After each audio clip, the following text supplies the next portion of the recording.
বন্ধুরা, আজ দুপুরে চলে এলাম ঘরে রান্না নিয়ে। কি বানিয়েছি ত্রিবেণী ব্লগে আপনাদের অনেক অনেক স্বাগত। কি ঘরে রান্না করেছি, গরম গরম ঝরঝরে ভাত, তার সঙ্গে ডাল, মসুর ডাল, গাঢ় মসুর ডাল, তার সাথে আছে ভেন্ডি ভাজি, এই যে ভেন্ডি ভাজি, তার সঙ্গে আছে আলু মাখা, আলু সিদ্ধ মাখা, তার সঙ্গে আছে কলমি শাকের তরকারি, আলু কুমড়ো দিয়ে কলমি শাকের তরকারি, করলা আলু ভাজা, আর একটু আলু ভাজা বাদাম দিয়ে কারি পাতা দিয়ে ভেজেছি কুরকুরে করে।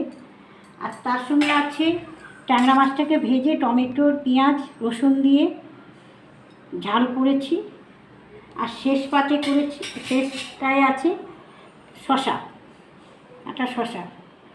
আমার ঘরে এগুলো রান্না করেছি, খুব সুস্বাদু রান্না, ননভেজ রান্না।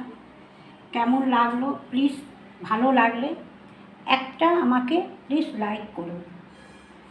ভালো থাকুন, সুস্থ থাকুন। ননভেজ আমার ঘরে বানানো রান্না রেসিপি। Thank you.